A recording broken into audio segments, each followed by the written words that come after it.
Hey Hardwood Knocks listeners, we're pumped to be able to share an exclusive trailer with you after today's show. From Blue Wire Studios comes Golden Goal, stories of soccer legends. Each Monday, 2 new episodes will take a look into some of soccer's biggest stars and the moments that define their careers. All narrated by Brandon Kelly, the host of Blue Wire's Always Cheating podcast. From Haaland, Zoltan, Messi, Rapinoe, and many more, each episode will focus on the historical plays and personalities that make the sport great. So stay tuned after this episode and check out Golden Goal, stories of soccer legends, wherever you get your podcasts.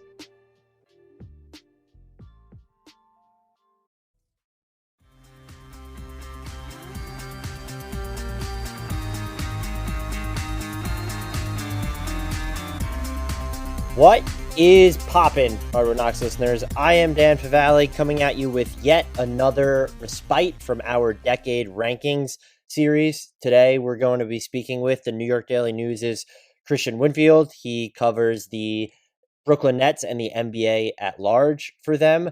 We talk about a whole lot of stuff. He covered the protests in Brooklyn, so we talk about that at the top. We talk about the NBA's restart plan, as I've been asking all of our guests when they come on. We talk about the Delete 8 bubble. There's a live unboxing of his shoes that starts in the middle, and then you'll get more of it at the end if you're into that kind of thing. And then we get into some nitty-gritty net stuff. They're missing a ton of players, 7, due to injuries and COVID-19 concerns. We did, however, record this before the Nets ended up going on a signing spree of Justin Anderson, Michael Beasley, and Jamal Crawford. Yes, Jamal Crawford and Michael Beasley are now members of the Brooklyn Nets, which is absolutely fantastic. We do, however, talk about Kyrie Irving, Kevin Durant, the futures of Caris LeVert and Jarrett Allen, their developments. We get into potential trade targets for the Nets, whether they should even be looking for a third star. Is Caris LeVert that potential third star? What is the flight risk of Joe Harris in free agency? We also talk about what they should be looking to do in the bubble, since their expectations are pretty much torpedoed at this point. So like I said, this covers a lot of ground. It was a fun conversation. I hope you enjoyed it.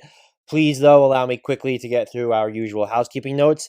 Above all, please continue rating, reviewing, and subscribing to us wherever you're consuming your podcasts. Regardless of where you're listening to this, though, we would appreciate if you head over to iTunes, throw us a 5-star rating, write a review. Constructive criticism is fine. Whether you want anything you want to talk about, we're reading those, and they help us out a ton. Make sure you are subscribed, though, wherever you're listening to podcasts and downloading all our episodes. If you have done / are doing all those things, we appreciate shout outs, whether you're retweeting our promos on Twitter or just telling friends, family members, random people in their mentions on Twitter. They'll thank you later, I think, maybe, possibly, hopefully. We appreciate every single one of you. You can follow us on Twitter at Hardwood Knocks, spelled like it sounds, and also follow our YouTube channel. Go to youtube.com, search Hardwood Knocks. We will pop up. Subscribe, like our videos. That's appreciated as well. Last but certainly not least, shout out to our sponsor, as always, betonline.ag, for making this podcast possible. With all of that now out of the way, I hope you're excited, because we're going to talk some wide-ranging hoops topics with the New York Daily News' Kristian Winfield. Kristian, welcome back to the podcast. I'm excited that you agreed to come on once again during these crazy times. And I asked all my guests this. I know it's a loaded question, given everything that's going on right now, but how are you doing? Man, how am I doing? I've both seen better days, and I'm feeling pretty excited and great.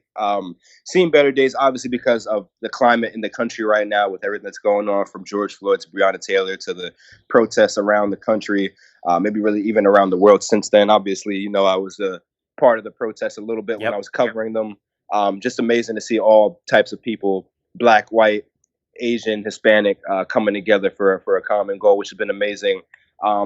And then I'm just excited because, I feel blessed to still have a platform at the Daily News. Obviously, we just spoke about it, but July 1st was a year for me at the Daily News. Dream job I wanted since I was a kid.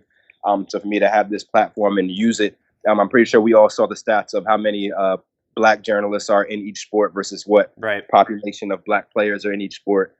So just for me to have this platform to be able to use it has been amazing. So I'm 50-50. I feel that the weight of the country on me right now, but I also feel like, I have a platform that I need to use, and I feel like I've been trying to use it to the best that I can. You definitely have, and I saw you covering the protest, that had to be like a combination of a great experience, but also I would have to imagine like a little bit of an anxiety filled one, just because it's a lot different from covering the league where, yes, you don't know what's going to happen on a day-to-day basis in the NBA, but you're dealing with something so much more profound. And so I commend you for, one, covering it and being there, but that had to be, again, like a combination of a good, but to me, just from zooming out, also an anxiety-filled experience a little bit. Man, anxiety. We didn't even tie in the fact that this is a coronavirus Right. pandemic going on. So not only am I covering a protest with maybe somewhere between 500 and 1,000 people around me at any turn, but I'm also paranoid because I've got to have my mask on at all times. I'm looking around. Okay, why don't you have a mask on? What's going on? There's free masks over there. What are you doing? But yeah, no, that was that was the first time I'd ever really gone to any type of protest really in my life, and it was really eye opening. Just to hear different people's stories, to hear, especially from people in the 50, 60, 70-year-old range who had already protested, and they're telling young folks, hey, we protested, we did this. And that's kind of how I wrapped up this story for anyone who's listening to this podcast and maybe wants to find it. The way I wrapped my story up was, hey, man, the old heads are telling us, yo, we did this before, and y'all are still protesting for the same things we were protesting for 20, 30, 40, 50 years ago. So what are you going to do that's different from what we did? And that was really a profound moment for me. And now hopefully we're starting to see some change in the country. I know we're seeing a lot of NBA players try to use their platform for better, but it's going to have to be better than sports and entertainment. We need real tangible policy reform. And we're starting to see it. We saw it in Minneapolis, how they're, I guess, disbanding the police and turning it into a community-led whatever you want to call it, watch group, whatever it is, but it's got to be bigger than that. I don't have all the answers, obviously, but it's just been enlightening. That was an enlightening experience for me, for sure. And it's clearly a different experience for someone who looks like me, and then also just given that I feel old, but again, I'm not all that old. This time feels different with what's happening, but as you mentioned, if you're talking to 60, 70, 80-year-olds who are protesting themselves, does this time feel different to them? Because that might be what's important. You don't just want this to be another thing another movement that sort of just peters out, and where it's almost like these police killings and these protests, they've become topical, and it feels so callous to say that, but then they're not topical anymore. And to me, again, just for someone like me, this time feels different, perhaps because it feels like these protests have lasted longer than they did in times past. And so I would hope that that's a good thing, but I honestly don't know. And I would think getting the perspective from people who did this decades ago and who've lived through this for even longer period of time would probably be super valuable in that context. 100%. And if you don't mind me flipping this interview the other way real quick, what have these last couple months been like for you? I don't necessarily know where you're holed up. Where have you been located? What have you been learning? What have you been doing just with this time, given everything that's been happening? So I live with people who are at risk, considered an at-risk group of COVID-19. Sure. So I've not been part of the protests. I'm also in the suburbs of New York, so please don't hold that against me. For me personally, this experience has been enlightening in the sense that I wanted to consider myself an ally to the cause, but I was always afraid of coming off as too performative or speaking out of turn. And so I was and I would say that this is part of the problem. I was the supporter who would, retweet people who I think their voices need to be amplified, or who I agreed with, who I thought were more experts on the subject. I would, when the GoFundMes came out, I donate what I could in certain situations, and I just wouldn't want to publicize it because I didn't want to feel like I was infringing on the conversation. And I do think that this has taught me that it's okay to speak out, and that it's actually not a hard balance to strike to where I want to support the cause, and I don't have to make it about me or feel like I'm speaking out of turn. And then it's also just my Facebook activity has changed dramatically, where I'm going to go I wasn't really on it to begin with, but now I'm going to have the more awkward conversations with people in my feed or in my comments, specifically white people who are just going to fall on what I believe is going to be the wrong end of the spectrum here, because what we're talking about now really isn't a political issue to me. And so I think that's what this experience has been like for me. And it makes me sad on my behalf that I didn't get to this point sooner, where it was more of this sort of passive support that I do realize was part of the problem. And it's interesting that you bring that up. I know we're going to head to basketball soon, but you have kind of a responsibility to use your platform, even if you might be wrong on something, and half the time, a lot of this stuff is educational. Just even on the other end of the spectrum, we saw what happened with Steven Jackson, Deshaun Jackson, how he was just completely wrong. But that sparked a different conversation from one of the guys who work at the Nets who has a Twitter following.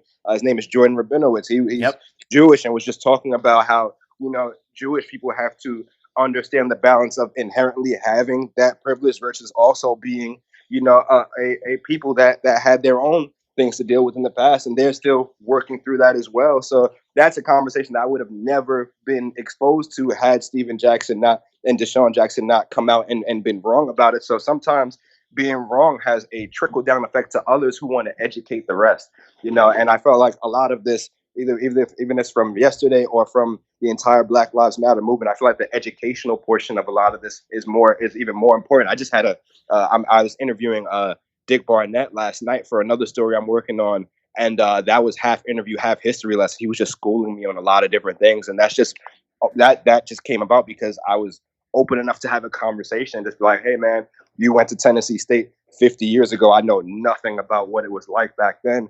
And He kind of just educated me on all that. So a lot of this stuff is just being open to having these conversations, putting yourself out there, knowing that you don't know everything, and just being open to learning. And I think that's what has been most enlightening to me, is that a lot of people have been open to understanding, okay, I know I'm not racist, but I know I come from a lineage of people who suppressed and oppressed people for 400 years. So how do I learn more about these things? And it's just been a dope experience for me, just learning and just watching everybody open up.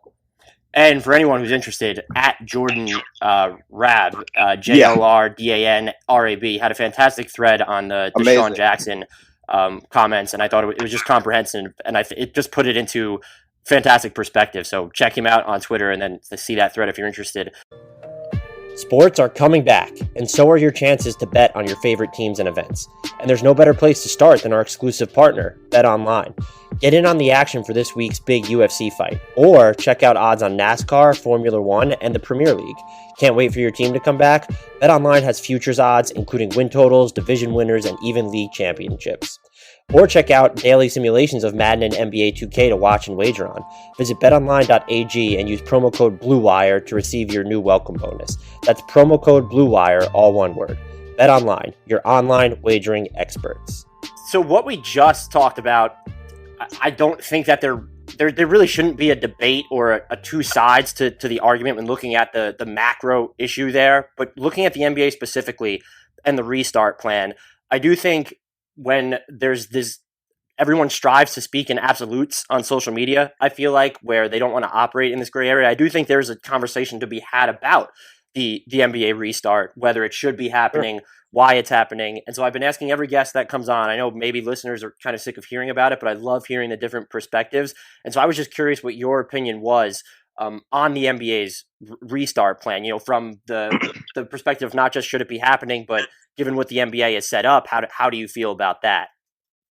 It's interesting to me because there's two sides of it, right? There's obviously the health side, in which players are going in and putting themselves at risk for basketball, right? And I understand completely that players have they have the option if they want to. They can sit out, and we've seen it happen in Brooklyn. We've seen Wilson Chandler sit out.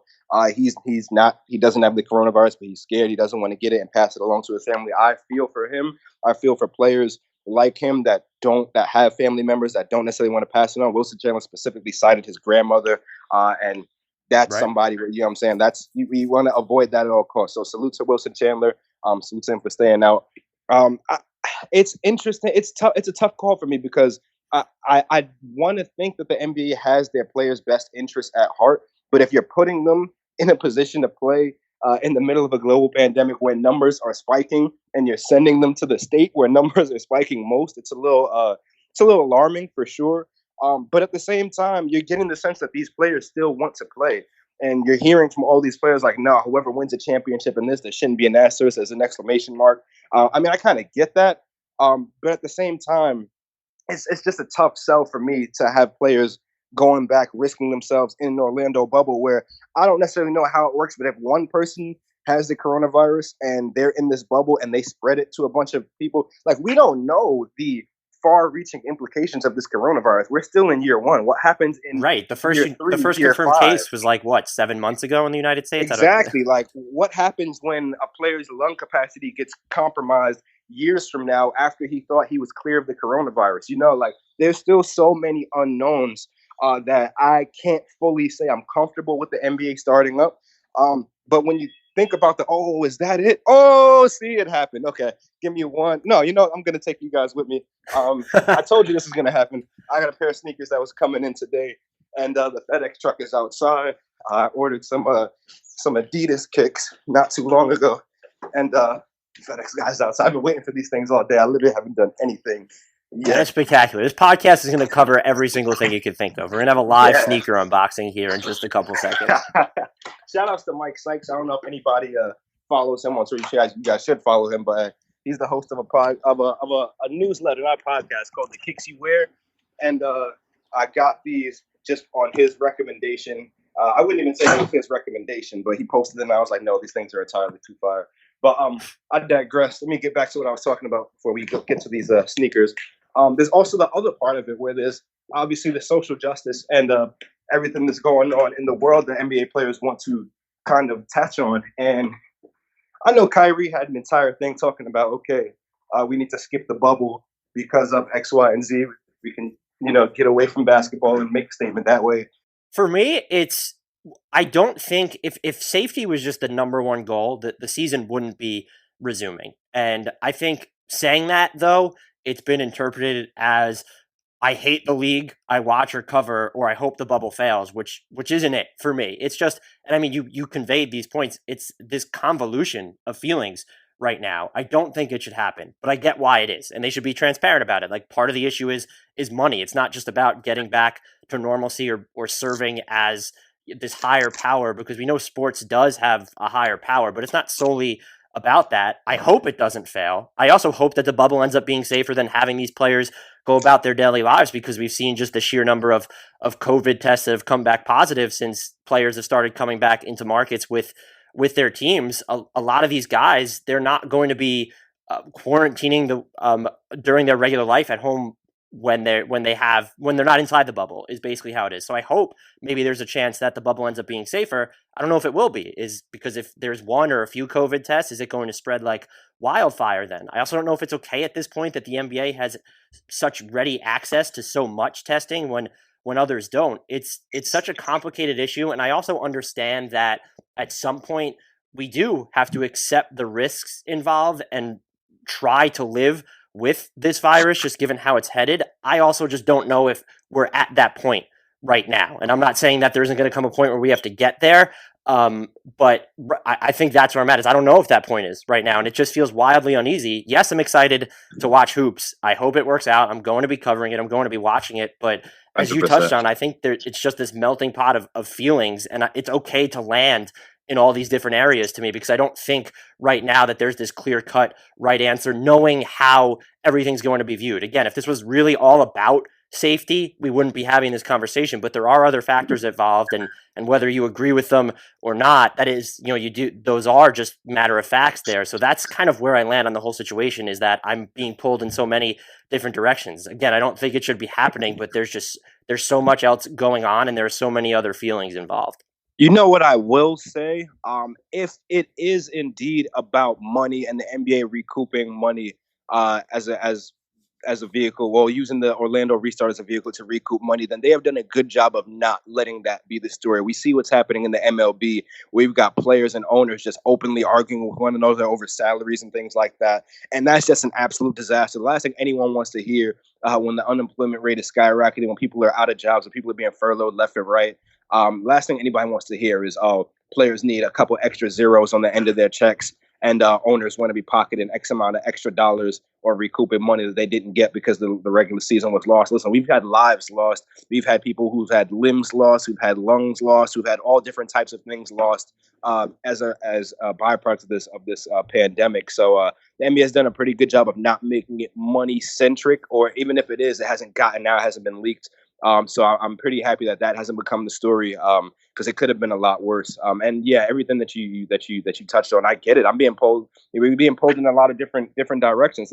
I don't even know how I feel about the NBA letting players wear certain messages on the back of their jersey and then telling them, okay, you can only wear these messages on the back of your jersey, but we're going to paint Black Lives Matter on the court. Like, who cares if you paint Black Lives Matter on the court? Who cares if I can't wear Breonna Taylor or George Floyd's name on the back of my jersey, but I could wear the word equality or I could wear the word vote? You know, like that came off a little gimmicky to me, but I kind of understand.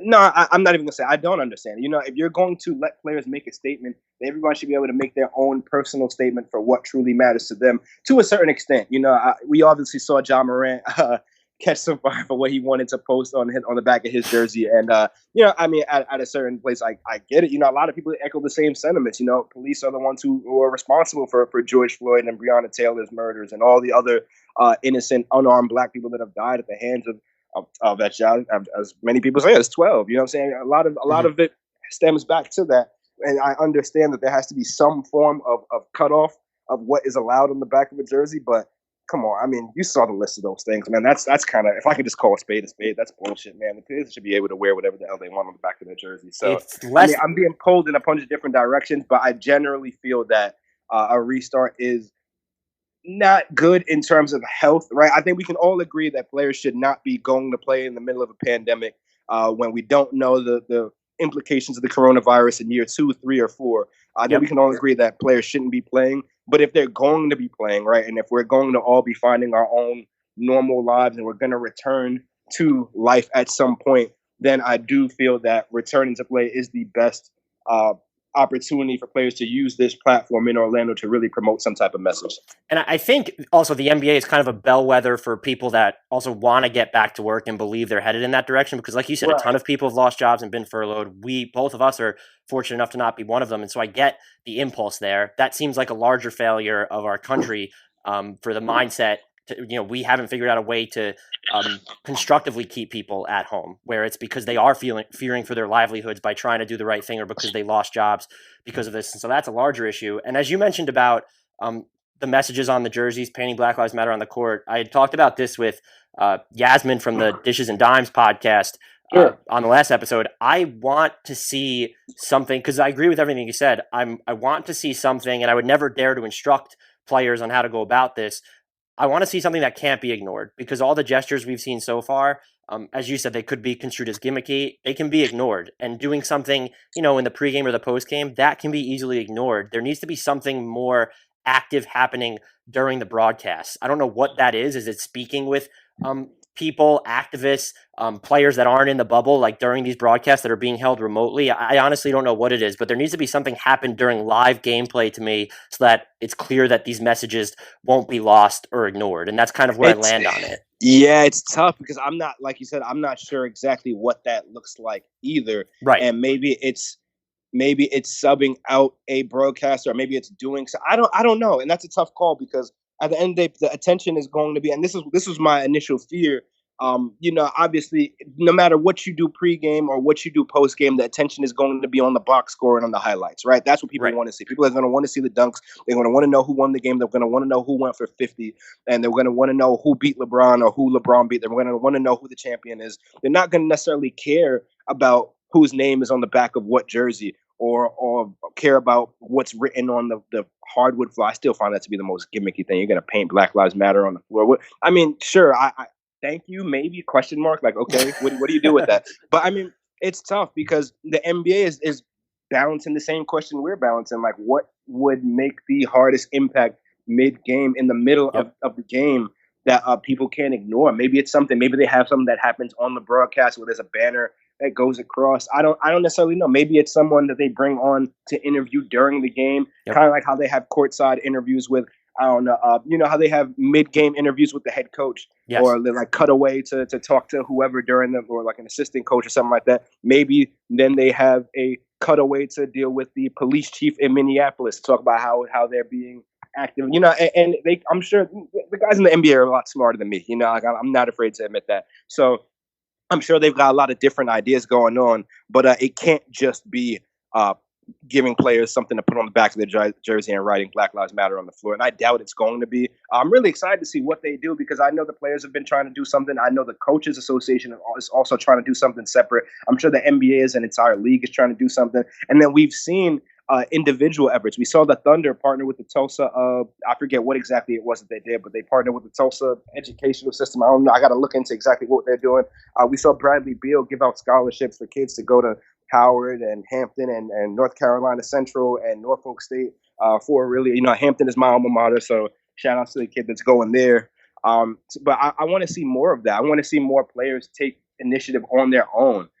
We're seeing Kyrie Irving. I'm going to be glued to my TV today. He's doing a documentary on Breonna Taylor tonight. Can't wait to see that. I just want to see more of that. I feel like every NBA player is, I think once an NBA player signs a contract, they're automatically moving up into the top, I don't know what percent of earners in this country. And I'd love to see them take some of that money individually and really make a statement with that. And whether it be a charitable donation, whether it be starting something or helping some kids out, they've got it. I think it has to start on the individual level. And I think we're seeing some of it, but we need to see more. And so the thing you mentioned about OKC, I brought it up. They announced a Thunder Fellows program along with CAA Sports, which is basically the goal is to unlock new career opportunities for Black students in Tulsa. And they're going to emphasize data analytics and creating pipelines for jobs in sports, entertainment, and tech. And so that's a really cool thing. And as you acknowledged, it's easy for us to sit here and say that these things need to be better. The hope is that just like we know, if we're going to criticize the NBA's return, we also have to know that they have the resources and have definitely gone through a certain level of risk assessment. Their plan has been mostly complemented by epidemiologists, which is huge. It's more right. So it's less about the bubble and more about what's happening outside it and about the individuals within it. Can you trust them to do the right thing? And then with this issue it's easy for me to say, yeah, they need to do more. If I'm not going to come up with a suggestion, I guess that rings a little hollow. Right. The hope, though, is that you have more creative minds than mine from the NBA and the Players Union putting their heads together and figuring out a way. And, maybe one of the most powerful things would be we see a lot of, whether they're cookie cutter statements or really profound ones from teams, they seem to originate more from players. What if these team chairmen, if you have them really come out in support of their players, that might actually mean a boatload more than some of the cookie cutter stuff that we're seeing now. I don't know though, but that's definitely, I'm hoping it's a discussion. I'm sure it's one that's happening internally right now. I'm wondering if we can all agree that the Chicago bubble just shouldn't be happening with the Elite Eight. Yeah, that sounds like a glorified summer league to me, and I don't think there needs to be any time. Like, these teams are eliminated from the playoffs. There's no reason for them to be playing. There's no reason to expose them to the coronavirus. Now, I understand why a team might want to play some of their guys. Obviously, a lot of these teams that are missing out, these are teams on the younger end that maybe want to develop their players, that maybe want to see, we're entering free agency. Do we have anything left in this prospect? If the Knicks are going, what does Kevin Knox have in the tank, right? What does RJ Barrett have? Is he a guy we can build around, or is he just another top pick that doesn't pan out? Is he somebody that we might try to include in a trade, or is he somebody that we want to keep and keep around for a little longer? So I understand it from a basketball perspective. Obviously, you want to have as much time. You've got all these other teams that are playing. We still want to scout some of our players, see if they're part of the long-term vision, maybe develop them over these next 8 to 10 games or however many games. But at the end of the day, it's just careless, right? You're putting players in a position to where there's no reason to play. They're not playing for anything. Like right? the number one pick or something. Right. It's not like there's anything tangible attached to it. And then on top of that, it's just not a smart idea. You've got the coronavirus pandemic, which is obviously either in the second uptick of the first wave or in the second wave. We don't know yet. We still got people dying. We've still got cases. We've got more NBA players testing positive by the day. And you want to restart the season for teams that aren't playing for anything in Chicago, one of the bigger cities in the country. I don't think it's a smart idea. I don't think it'd be a smart idea if they did it in Albuquerque. It just doesn't make sense to me, and I don't think they should do it. And look, maybe it will be useful for some teams, but there's also going to be, there's only 8 of them, but I feel like there's, especially if you look at the Golden State Warriors, they're not playing Steph or Draymond in a WNBA bubble. And would the Knicks even play RJ Barrett? Because if they give him, if it's 8 games, could that do more harm than good for his public perception if he's just super rusty and doesn't play well? And so there could be instances of that as well. And who's going to be really invested in watching the Hornets versus the Santa Cruz Warriors at that point? It just doesn't seem like, I'm with you, there doesn't seem to be a real incentive. I'd rather see these teams be able to hold mini camps. And I understand the thought process that maybe they'd be safer if they go through the bubble protocol. in Chicago, but we also don't know if it ends up being safer. That might be something to monitor in Florida before you can make that decision for the other 8 teams that you want to send to Chicago. Right, and then there's the other side of the I was going to say the bubble, but there's the other side of the equation as well, and something that a lot of guys have spoken about. What if a player gets hurt in this Orlando bubble or in a Chicago bubble, and it's a serious injury, and that guy's about to be a free agent, just got put back onto the floor for no reason, and now he's probably not going to get another contract because he put his life on the line, and then maybe catches the coronavirus on top of that. Like, there are a lot of worst case scenarios the NBA could avoid by really just not. I mean, and that goes for Orlando as well. But if a player gets a season-ending injury or career-threatening injury in the Chicago bubble, that is a terrible thing to happen. It'd be terrible optics for the NBA. So I don't think it's worth it for them to resume the season in Chicago, let alone Orlando.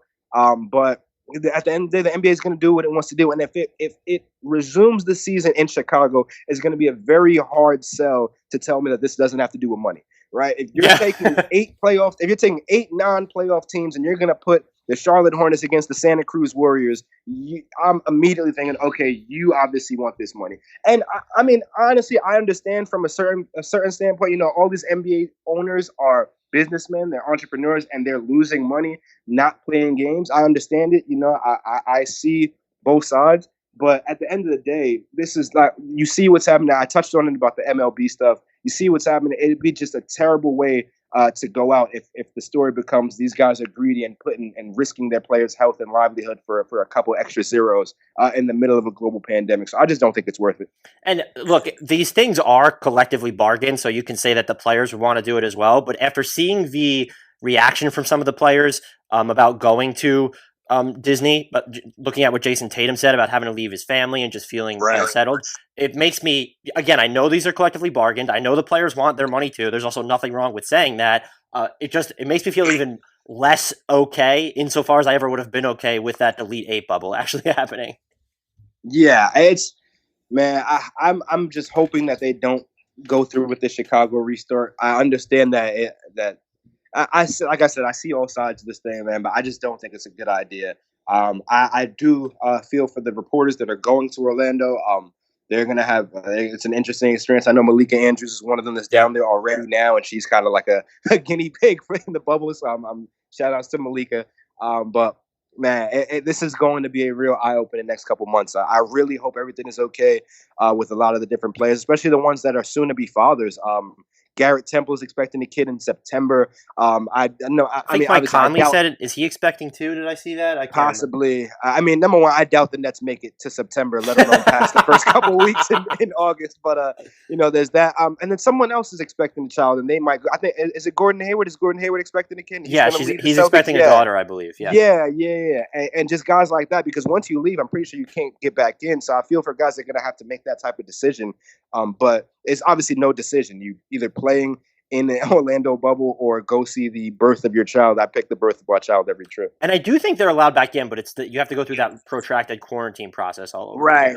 And a guy like Gordon Hayward, if you leave and come back, you got to wait, I don't know how many days, your team might be gone by then. So it's going to be interesting because the Celtics are a team that I think can shock a couple other teams if everybody's healthy. And if Gordon Hayward leaves at just the worst moment, that could really put them in jeopardy. But I mean, at the same time, everybody's in jeopardy right now, so it's a lot going on. It's almost too much for your brain to process at one time. But I guess that's why they put us in these positions, right? That's why I'm here. That's why you're there, so that we can try to make the most sense of what we can. That is the best way to put it, though. Is it's too much to process. And again, even if you don't it sounds like we don't believe that necessarily the season should be resuming. The hope is that it can resume and everything's just that this works. That's the actual hope.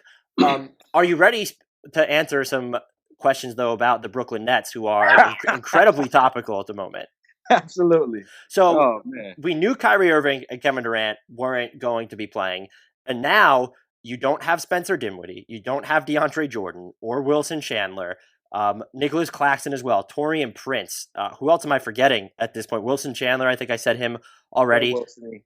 Let me run through the list. There's 7 that are out. So we got Kevin Durant, Kyrie Irving, Wilson Chandler, DeAndre Jordan, Spencer Dinwiddie, Nick Claxton, and there's one more, Taurean Prince. Yeah, that's 7. So to spin it that's a totally unfortunate situation.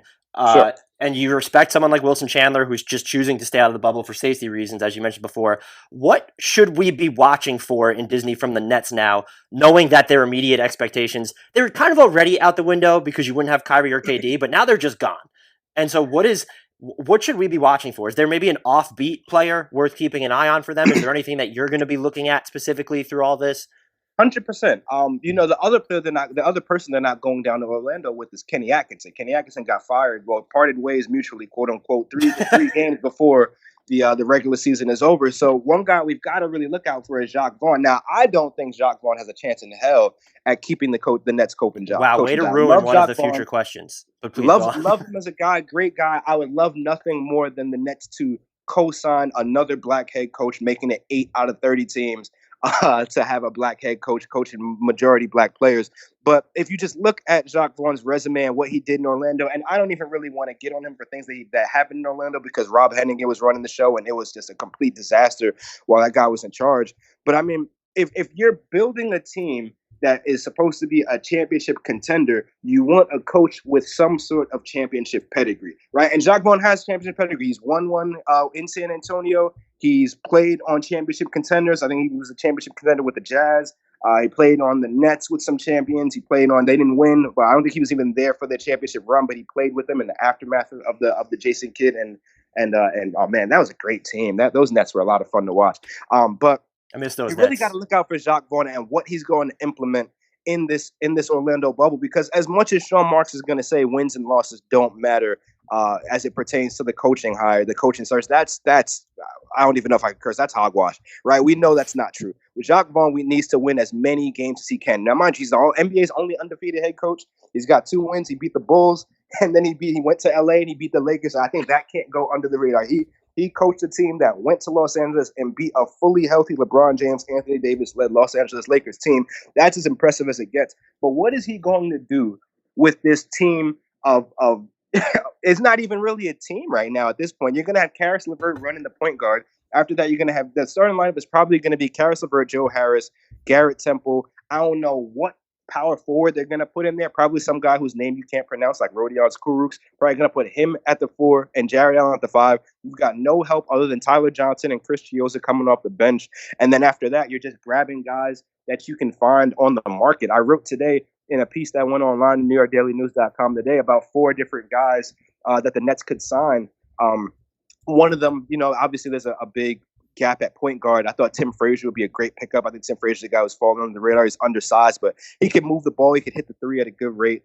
Another guy, obviously, if Isaiah Thomas is out there, the Nets need all the scoring they can get. So maybe you give Isaiah Thomas a flyer. But at this point in the Nets' life cycle, they're not going to be able to convince veterans to come out of free agency to play for them. No veteran, like they have a hole at center. You're not going to get Pau Gasol for 8 games and a first-round exit, right? 39-year-old Pau Gasol was looking at the Nets like, no, thank you. Maybe a team like the Bucks or the Trailblazers or somebody else with a legitimate chance at upsetting in the first round could, but the Nets aren't going to be able to get guys like that. So I think a lot of the spotlight is going to be on Jacques Vaughn and how he's able to maximize what he's been given.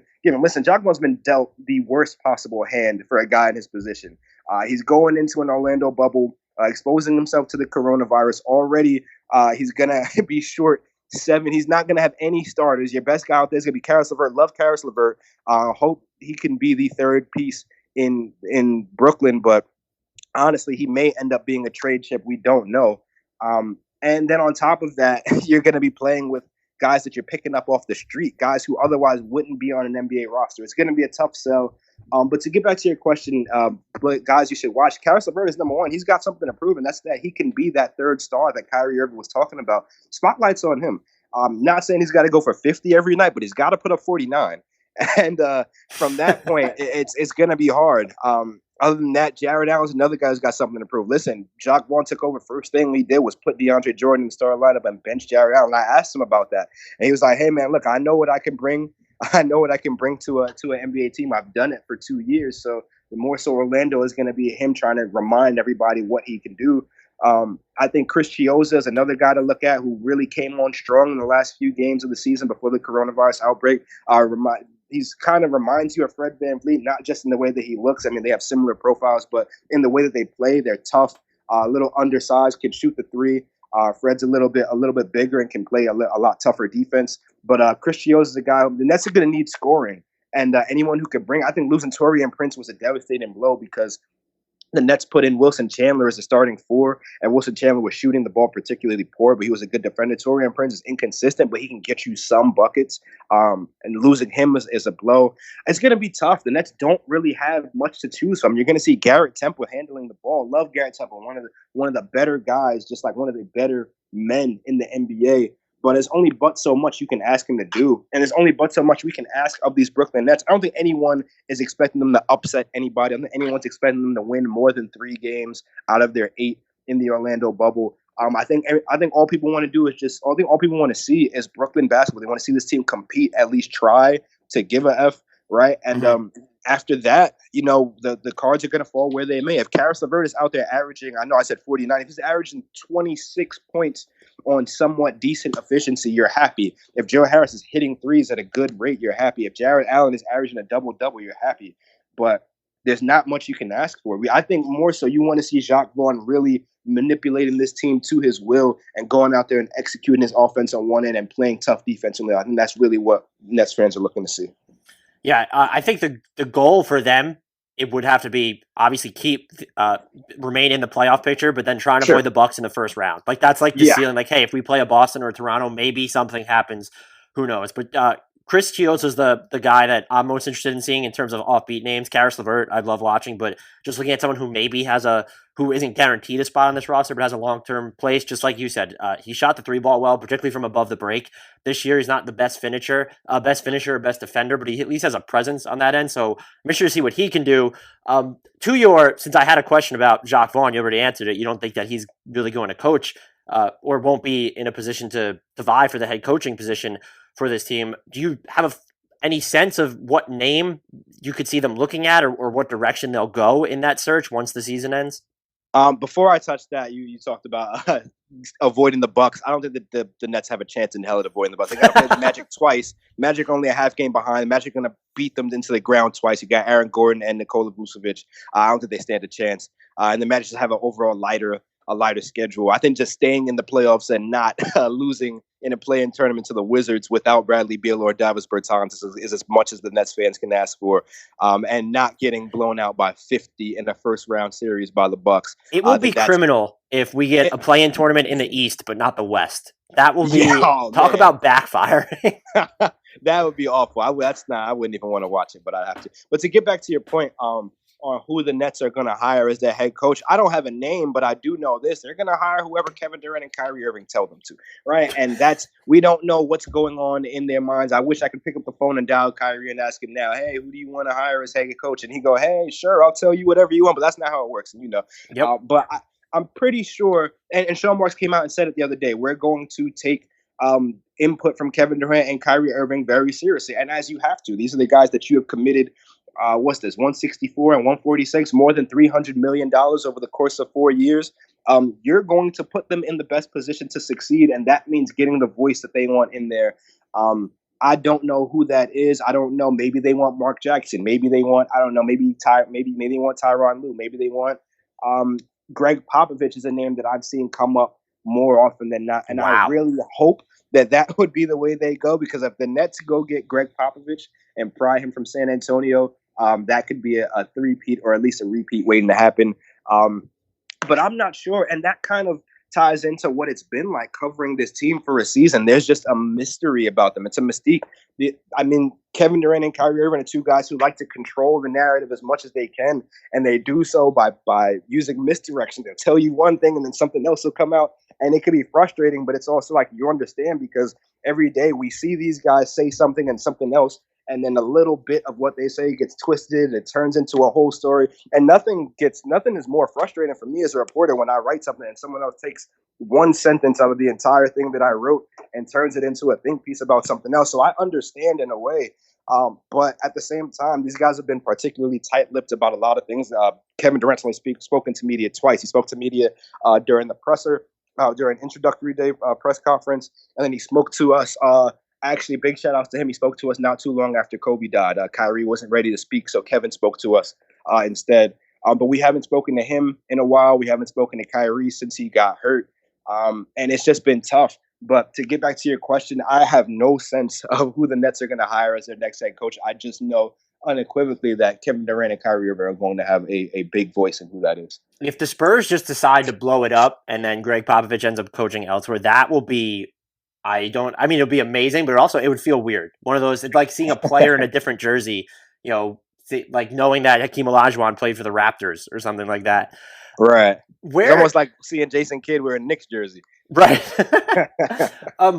So getting into some specific players, where do you kind of land on Jarrett Allen right now? Because as you said, he was benched, and I still think he was better than DeAndre Jordan overall this year, but there was, it felt stunted growth, where it was he didn't expand his offensive range. DeAndre Jordan is the better passer. Allen is the more portable defender, but is he enough of a difference maker on the defensive end to where you wouldn't want to put DeAndre Jordan on the floor, who in theory does kind of stack up against the stronger bigs better than Allen would. And so this is interesting because he is, I don't think he'll get one, but he is extension eligible this year, correct? Because this was his third season, I believe. So yes. I don't think they give him one, but I'm just curious whether you still think he's part of their long-term plan.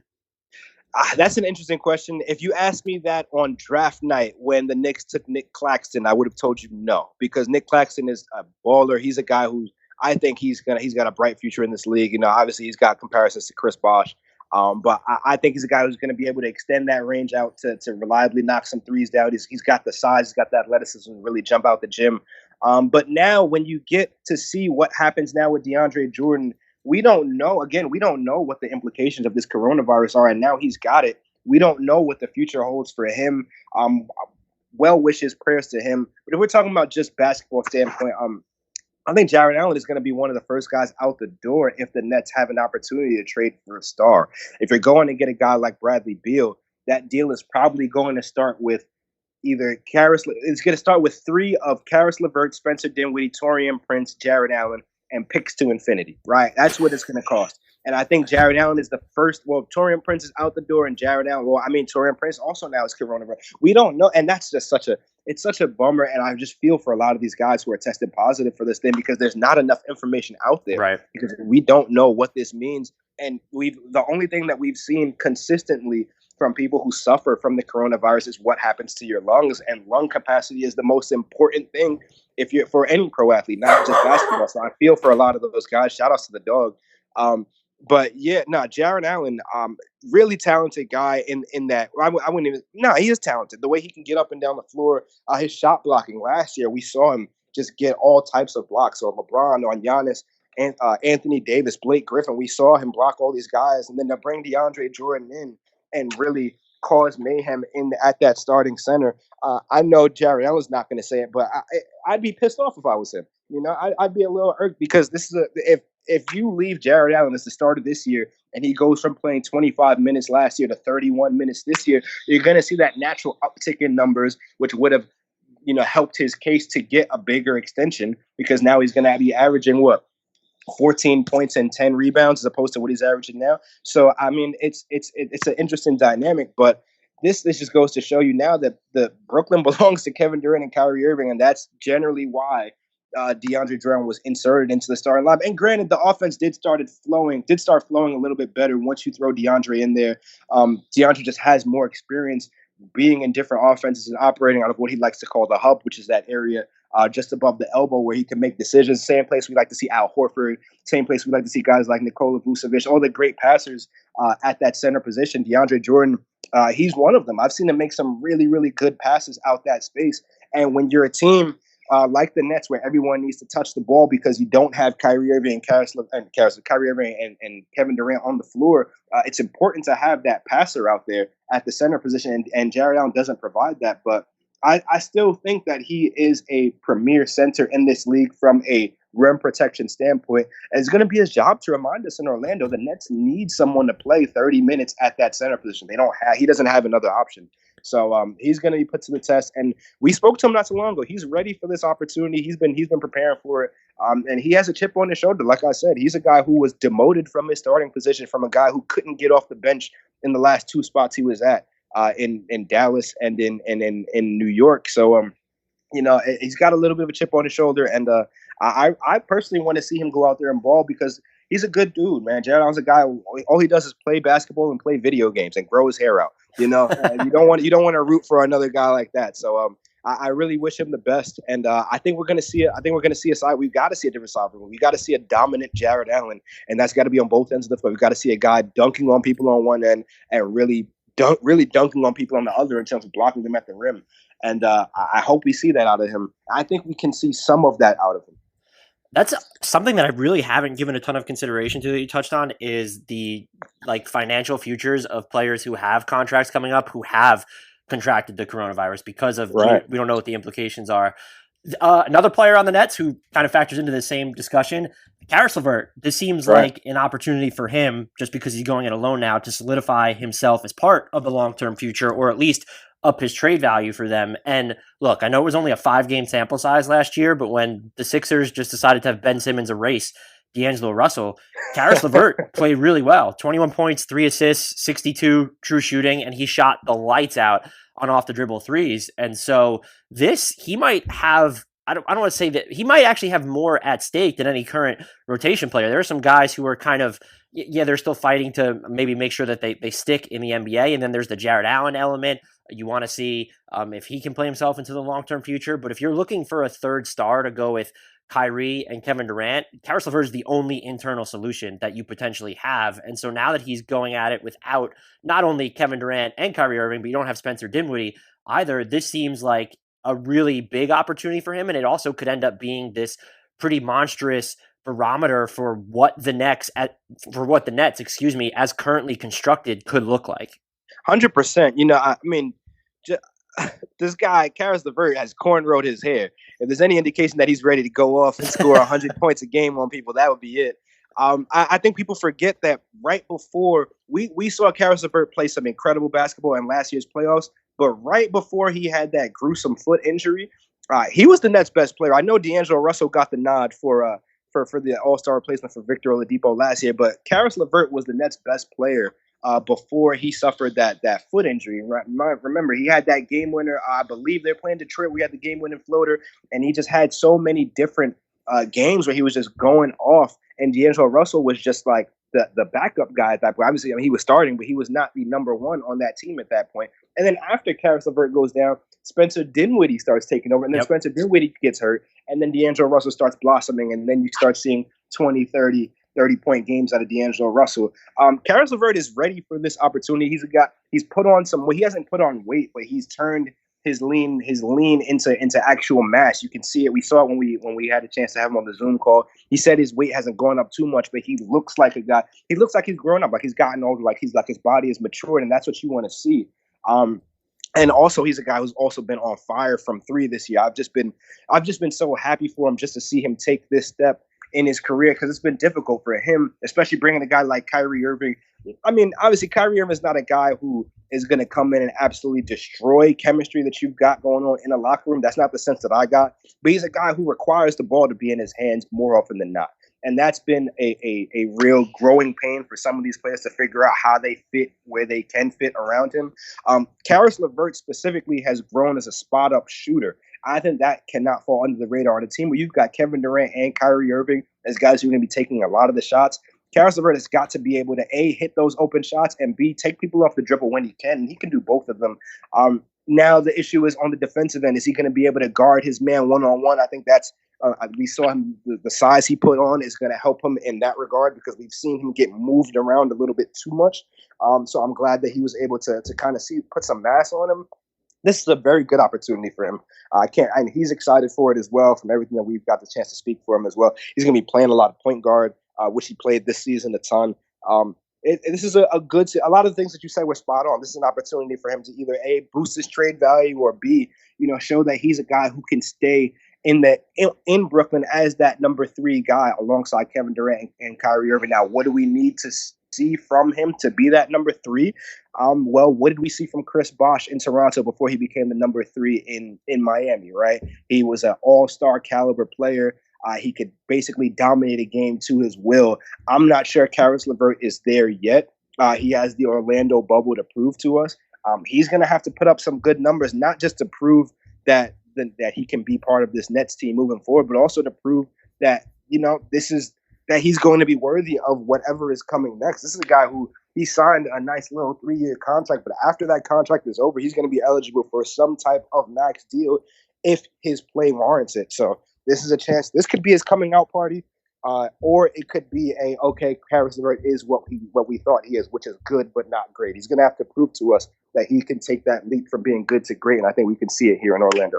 Yeah, I think some of the things that I'll be watching for is I think it's really huge that he's shown he can hit off the dribble jumpers, and that's why you sort of forgive. He's had not only availability issues again this year, but some efficiency issues.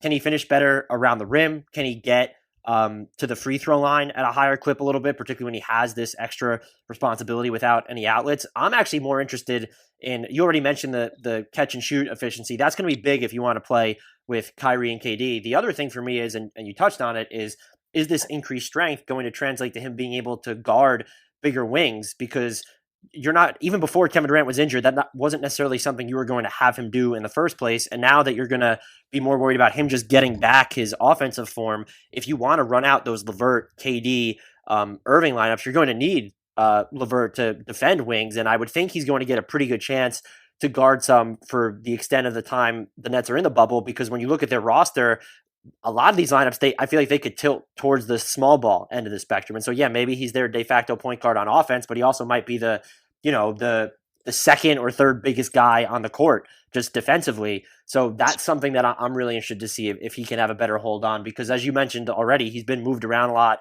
on the defensive end, where it's like he moves well, but can he hold his ground, and can you count on him to, you don't have to say lock up, but really just to hold his own in certain one-on-one situations?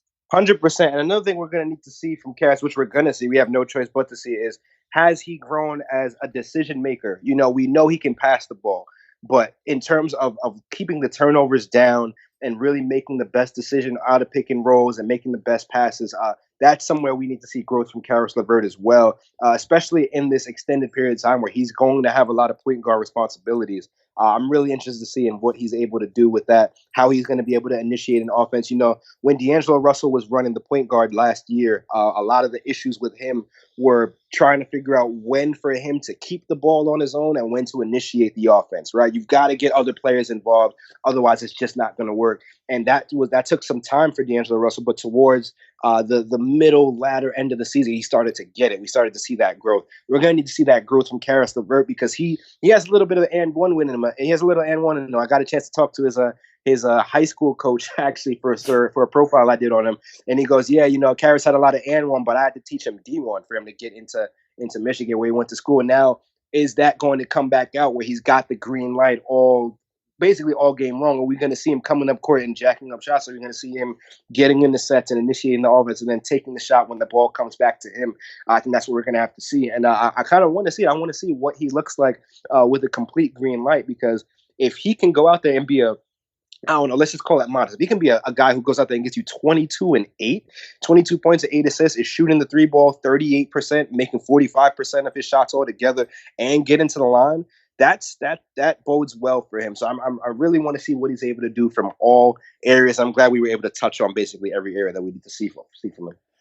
Before I ask you about the specific names that are attached to this line of thinking, the Nets have been linked to a search for a third star, mainly by ESPN's Brian Windhorst, has mentioned it a few times now.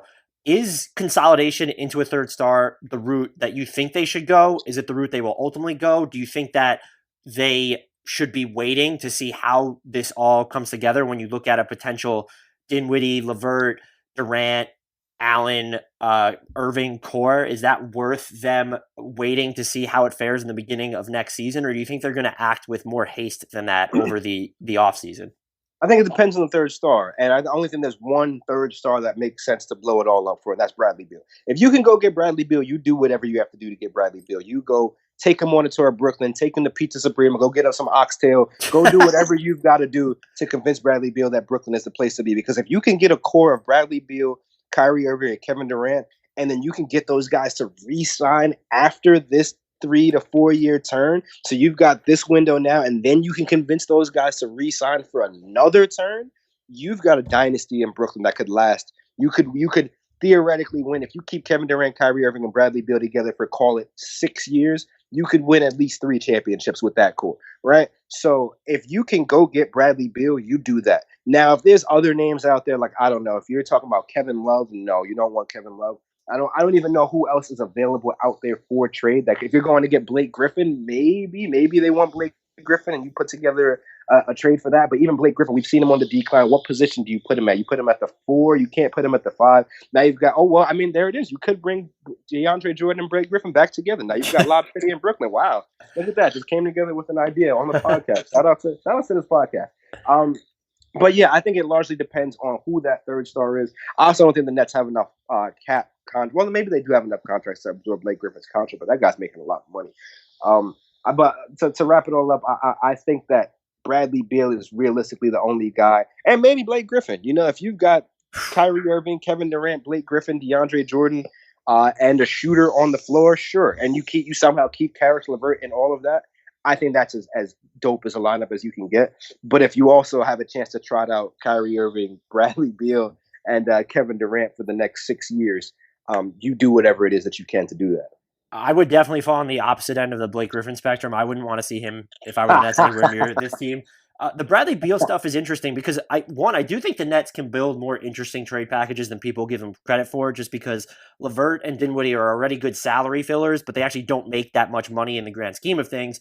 You also have Jarrett Allen, and you can trade distant picks. I go back and forth on Beal because when you don't know what Kevin Durant's going to be, specifically looking at what type of a shot creator is he going to be when he gets back. We know that he can shoot over anybody, but is he going to kind of just have that same really wiggle or burst to him? We don't know. It'd be great to have Bradley Beal, but then I'm like, well, if you have to give up LeVert and Jarrett Allen in that scenario, what really happens to your defense if you're having Beal, Durant, and Kyrie Irving together on the floor? The flip side of that argument is, LeVert, or specifically Allen and Dinwiddie, are going to need to be paid again very soon. Dinwiddie could be a free agent in 2021, and Allen is already going to be extension eligible, RFA in 2021. So if you're going to make large investments, why not consolidate that into a star? So I'm kind of like indifferent to the Beal thing, but I think where you really hit it is it has to be the right third star. And for me, I don't know if Bradley Beal is that. It also seems like the actual ideal third star for them is not really available, because it feels like it should be someone who plays as a combo wing, plays the 3-4, and then as a real, in addition to, being able to create his own shot or play within the flow of an offense as well, he's also a defensive difference maker. And that player just really isn't available. You can look lower end of the spectrum. Does Aaron Gordon become available in Orlando? I think he ends up being a good fit for this roster, but you're not giving up the farm for someone like him. And so that's the predicament that I think they find themselves in most is I think I would just tilt toward where you are. Go get Bradley Beal if you can at whatever it costs, but there still seems to be a level of combustibility there. And then the larger problem is just the third star that would be the quintessential fit for them. He's not available right now, and I can't even identify someone who would become available along those lines. Yeah, to me it sounds like you're talking about Paul George, or a guy of that Paul George ilk who can really defend, space the floor out, hit spot up threes, and then create on the fly if anybody is out. But I think Bradley Beal, and to be fair to Kyrie, I think Kyrie gets a bad rep as a defender. I think that he defends at a decent rate and it's just not consistent enough. And I think that's the thing. But when he's really locked into some of the games, I've seen him make some really good defensive plays, and it's like, whoa, I didn't know he could do that. Can he do that consistently is what we need to see. And we saw him lock in the NBA Finals against Steph Curry. We've seen it happen. Kevin Durant, we saw him be an elite defender in Golden State. He arguably changed what they were able to do defensively, just by virtue of having him out there, being able to switch so often. Again, having him, even putting him at the center, he's a better rim protector than a lot of people gave him credit for. But now him coming off an Achilles, we don't know. Yep. And that factors into a lot of the uncertainty in Brooklyn. Like, we don't know what Kevin Durant is going to look like. But I'll tell you this, I've seen the guy work out. I've seen him move. I've seen him run. At one day, they brought, I don't know who it was. They were throwing a football, had Kevin Durant running routes at the HSS training facility, and he looked good. It may have been it wasn't March. It may have been November or December, but I saw him shooting turnaround fadeaway jump shots, and he was just getting full lift off the ground. And if that's how he was before the calendar turn, then what is he at now? I'm excited to see what he looks like. I think he's going to shock a lot of people. I think he's going to look really, really good. And we're also have to consider this isn't a guy whose game was predicated on jumping out of the gym in the first place. This is a guy who's a sniper who can just take you off the dribble and pull up. Now, on the flip side, he didn't get injured on a super athletic play either. He got injured making a regular basketball move, and that's the scary part. So I think that there's a lot of uncertainty. But even with all that uncertainty in Kevin Durant, what more of a reason to go get a third star than, okay, we don't know how star number one is going to fare, so let's go get another one just in case we can't play Kevin Durant 35 minutes a game in year 3 or in year 2. We saw what happened last year with the Raptors. They load managed Kawhi Leonard and they saved him, and they had enough players around them to where that team's record without him was incredible. That's what the Nets need to do. They need to put a team together where their record would be great without Kevin Durant on the floor. And I think if you put Kyrie Irving and Bradley Beal and you somehow keep Caris LeVert on that team, then I think you'll be just fine. And they're obligated to act in haste just because we don't know what Kevin Durant's going to look like, but you signed him and Kyrie Irving, and they have player options on their 4th year, so you're down to a 2-year guaranteed window now, and you have to act with that urgency. A name that I don't know if he'll become available, you have to deal with his next contract, and then he will, of course, he's working his way back from his own injury, but Victor Oladipo seems like he might bridge the two gaps, when I'm worried about Beal's defense, but then also you want someone who could defend some wings. He's not the biggest, but you could get away with him defending 1 through 3. He might be an interesting fit for this roster, again, if he's healthy and available. Right. I didn't even think about that. Victor Oladipo. The Pacers, man, they need to do what they can. I'm just going to talk about the Pacers really quickly. Pacers are an incredible franchise. I just wish they'd get a star to commit to them for life, right? It's a guy, first they get spurned by Paul George. Now they're probably going to get spurned by Victor Oladipo. I hope he re-signs there. Just because I think the NBA is a great place when the Pacers are competitive. Look at them now. Look at them last year. Or was it last year or the year before that? When I think it was the year before that when they took LeBron to a 7-game series and when they should have won, arguably Victor Oladipo hit that game winner and they ruled it off. That was a fun series, and I enjoy watching Pacers basketball when they're good. And Victor Oladipo is a guy who plays into that. Would he be a great net? Yeah, sure. I don't think he's a guy you want taking 30 shots a game, but I'd love for him to get 10 to 12 or 14 shots after Kyrie and Kevin Durant get theirs. Like, he's a guy. I didn't think about that. That's a great idea. How would he'd fit great. He could be a spot up shooter. You could leave him in the game. I think the Nets are going to have to find those rotations where they stagger their stars. So you need one guy on the court at all times. So he's a guy that you could have run the offense through while Kevin Durant and Kyrie Irving are taking a break. You can play him in pick and roll situations. You could play him off the ball. Victor Oladipo would be a great get. And I think he'd come at a lower price tag than Bradley Beal as well. Just with the injury history and impending free agency, I would think he would too. With the injury history, with the pending free agency, and just I think the overall value, if all things were equal, if they were both equally healthy, I think people would give up more generally for Beal than they would for Oladipo. But I could be wrong. That'd be a great fit. It probably also helps too that if Indiana was moving Oladipo, they're not a team that's looking to hit the full restart button, and so someone like Caris LeVert particularly, and even Spencer Dinwiddie are a lot more attractive to a team like that that's still trying to compete. Oladipo and Kevin Durant also have that PG County tie. They're both from the same area. Then that'd be interesting. Maybe you should give Sean Marks a call and float that by him. That might be one that works. I have just a couple questions before I get you out of here. What is there? So aside from just moving from beyond the third star stuff, they're not going to have cap space this summer. They will have the taxpayers mid-level exception. Excuse me. What is the biggest need for this roster? I think consistently it's just been identified as just a 4 who can stretch the floor. Is that the biggest need for them? Absolutely. It's not just this year. It's last year too. Last year they didn't really address it. They hope. See, here's what happened. The Nets hoped that Taurean Prince would be the guy, and unfortunately, I've kind of had this conversation with Taurean Prince, but not full on. He just hasn't been consistent enough, and he's acknowledged that on a number of occasions.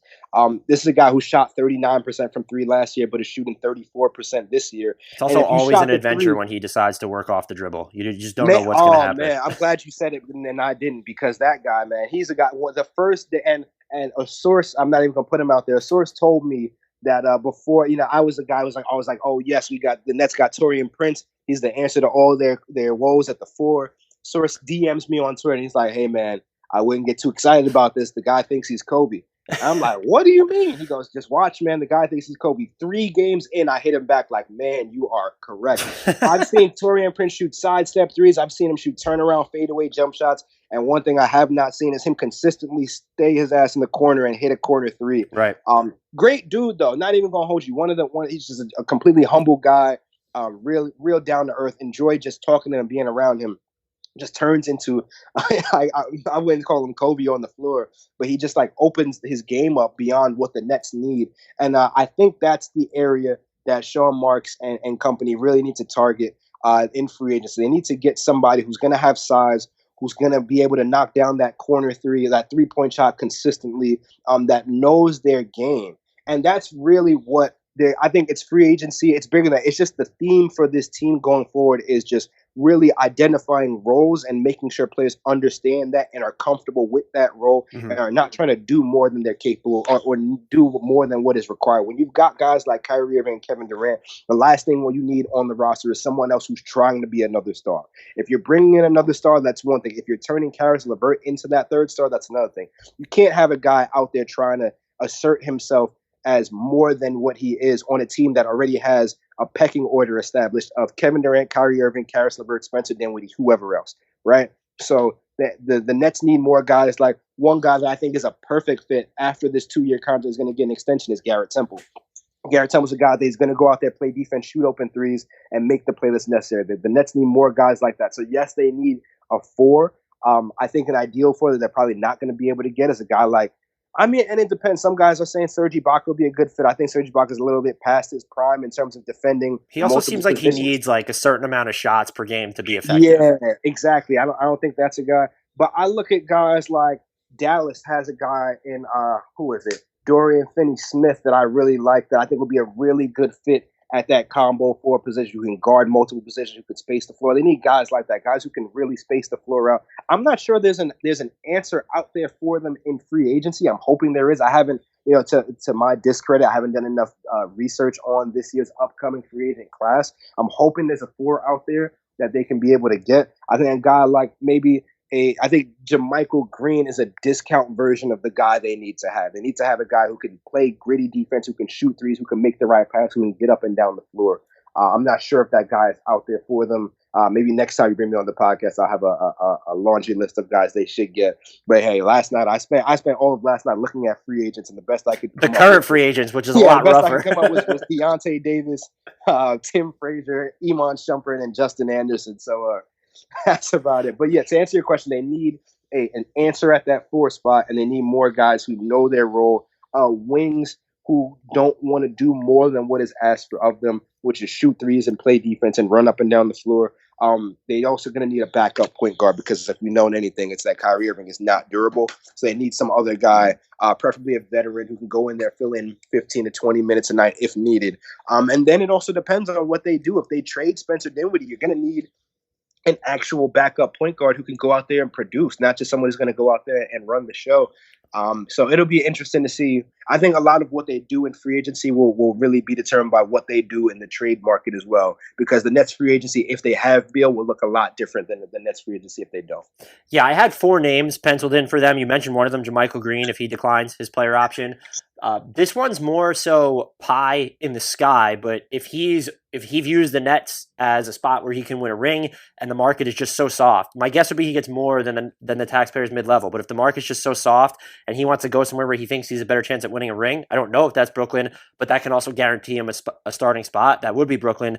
Paul Millsap would be a way better fit than Serge Ibaka. And then this one is more of a trade target, but if Chicago decides to unload Otto Porter Jr., I don't know that you would have to give up like a ton of value for him. It would be a matter of maybe matching salaries, and Taurean Prince gives you a start. Can you then get there without having to give up? I would say I wouldn't want to give up. Maybe you're willing to give up Spencer Dinwiddie in that. I wouldn't be. You're definitely not willing to give up Caris, but that would be a name if Chicago, with its new front office regime, is looking to sell off some guys and maybe cut some salary. He might be a name. And look, we have to come full circle. The Nets are just bringing all these guys in that they signed a monster restricted free agency offer sheets. They have Tyler Johnson now. They already had Alan Crabb. You got to bring in Otto Porter next. That is fair. I've seen a lot of people talk about bringing Melo into Brooklyn. I'm not Maurice sure where Harkless that. maybe was another name that sprang to mind. Yeah, I think Mo Harkless would be a great fit, hometown guy. And then he's in New York right now. Would he also come across the water inside? I think he'd be a great fit in Brooklyn. To be honest, they need guys that are going to be able to get up and down, hit those threes, and play some defense and defend multiple positions. Again, I don't think you need a guy that's tall, that's like bulky, that fits the mold of what you expect a power forward to be. But you need a guy that's versatile who could defend 2 through 4 at least, and maybe shadow and cameo as a 5. But I'm not sure. We had Timothé Luwawu-Cabarrot here talking about he's never played the 5 in his life, but he might have to do so in Orlando. And Here that's for not it. necessarily where we at. So I think I'm generally I generally trust Sean Marks and what he's been able to do. I mean, look at what he's done with the Nets from when he took over to now. If you asked me a couple years ago if I thought the Nets would have Kevin Durant and Kyrie Irving, I would have laughed in your face. Now look at them; they've got both of them, and now they've got good problems, not bad. And I think that Sean Marks is going to figure it out for sure. And Harkless is probably the most realistic of any of the candidates we named, just in terms of the price point. And then the one question would be, can he hit enough of those threes? And you would think if you have the same other players around him, Kyrie, Durant, even LeVert and Dinwiddie, are going to create high enough quality looks that he should. But that would be the one wild card with him. My final question for you, and it is kind of a loaded one, and one of these guys is a free agent, so maybe it's an easy answer, but who's most likely to be on a different team next season? Joe Harris, Spencer Dinwiddie, Caris LeVert, or Jarrett Allen? Oh, that is tough. My general sense is that the Nets are going to do whatever they can to protect Caris LeVert from being traded. I think everyone in the organization, from players to coaches to executives, value Caris a lot higher than they do a lot of these other players. And for that reason, a lot of teams are going to say, no, trade start with Caris, right? If you're the Wizards, you'd be foolish to not ask or demand Caris LeVert in any deal for Bradley Beal. That being said, I think the Nets are going to try their hardest to keep him. And for that reason, it's tough. I think you bring back Joe Harris if you can. The Nets have already said they know they're going to be a tax-paying team, so I think they try and do whatever they can to try to bring back Joe Harris. He's a major loss if he goes. He fits within any team, and he at least competes on the defensive end. Exactly. I think it's a toss-up between Jarrett Allen and Spencer Dinwiddie. And to be honest, I think if one of them go, they both go. So I think that we're getting a package deal of Spencer Dinwiddie and Jarrett. I think it's inevitable, and I think they're going to have to do that if they're bringing in another player. So that would be my guess. I think the Nets protect Caris from any trade, and they do that by throwing draft picks to infinity. Here, take whatever you want. I think they bring back Joe Harris. I think Taurean Prince. I think that the Nets are going to start if they make an offer with another team. I think that offer starts Spencer Dinwiddie, Jarrett Allen, Taurean Prince, and 2 picks. And I think that's the starting point for any trade, and they work from there. Just that enough to get you Bradley Beal? I highly doubt it. So then you start throwing in extra picks. You might have to throw in Nick Claxton, who I don't want to see go. But again, the Nets are in such a position to where you don't necessarily have to go get that third star.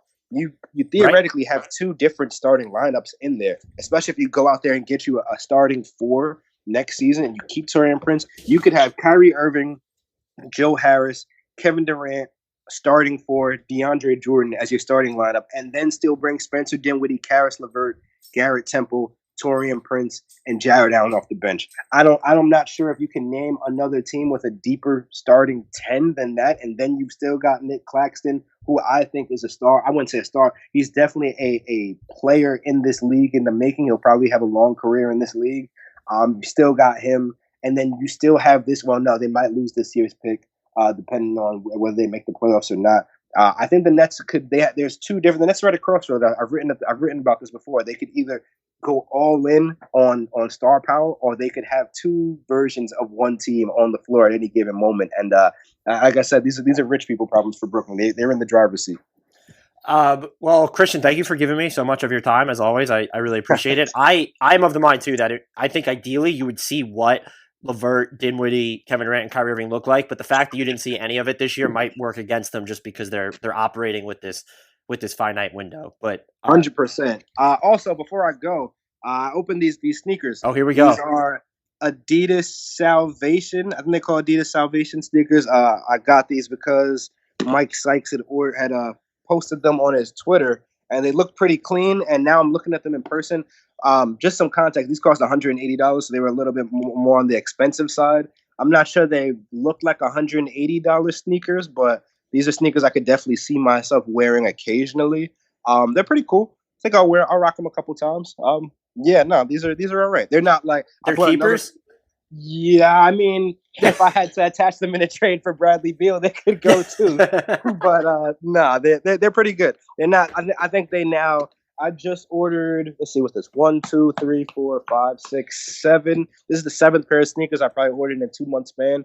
And I have pair number 8 coming tomorrow. So I think these make the top 5 of my 8. But they probably make top 4. I think they make it into the top 4. But I think I'm gonna power rank all my new sneakers when I get some chance. That'll be fun. They're basically this season's Brooklyn Nets, like just directly in the middle. Yeah, they are this season's Brooklyn Nets. That's exactly how I put them. Well, Kristian, again, thank you so much for giving me a ton of your time, as always. If you guys are not following Kristian on Twitter, please change that immediately. He's at Crisplashed, at KRISPLASHED. Covers the Nets and the NBA at large for the New York Daily News, as we mentioned at the top. Kristian, again, thank you so much, and I think you can guarantee, as you know by now, that I'll be pestering you again in the future. You can guarantee I'll be on. Thank you for having me, man. I appreciate it. This is Brandon Kelly, the host of Blue Wire's new podcast, Golden Goal. Messi takes everybody on. Messi has got it! From Lionel Messi to Marta to Pele, our show takes a deep dive into soccer superstars. 2-0 and is... What a World Cup for Megan Rapinoe. From Zlatan Ibrahimovic's brash confidence with the play to back it up, to Megan Rapinoe's heroic outspokenness and World Cup flair. Each episode examines a personality of the world's game. We'll dig into Maradona's Hand of God performance and subsequent downfall, the teenage trio at Dortmund that signal the next generation of superstars, and that infamous headbutt that slung Zinedine Zidane from glory. Golden Goal, soccer stars and the moments that made them. Premiering this summer on Blue Wire.